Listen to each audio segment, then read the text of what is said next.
ভাবতে পারেন এমন এক মন্দির আছে যেখানে পিঁপড়ে মারা মানেই পাপ।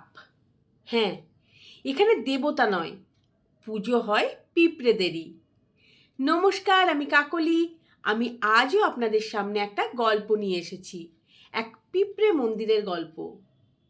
কেরলের কুন্নুর জেলায় উড়ুমাবাচাম কোট্টাম অদ্ভুত এই মন্দির। নেই কোনো মূর্তি, নেই ঘণ্টার ধ্বনি, আছে শুধু মাটির ঢিপি আর অসংখ্য পিঁপড়ে। আর সেখানেই প্রতিদিন ভক্তরা ভোগ দেন, প্রণাম করেন পিঁপড়ে দেবতার উদ্দেশ্যে। কিংবদন্তি বলছে এক সময় এই জায়গায় গণেশ মন্দির করার সিদ্ধান্ত হয়, কিন্তু দেখা যায় পুরো জায়গা জুড়ে পিঁপড়ের ঢিপি। সবাই ভাবলো এখানে মন্দির করলে তো পিঁপড়ের উৎপাত লেগেই থাকবে। তখন এক জ্যোতিষী বলেন এ জায়গা ত্যাগ নয়, বরং পুজো চলুক এখানেই। তারপর থেকেই এখানে নিয়মিত পিঁপড়ে পুজো শুরু হয়। গণেশ মন্দিরে ভোগ দেওয়ার আগে ভক্তরা আগে ভোগ দেন এই পিঁপড়েদের।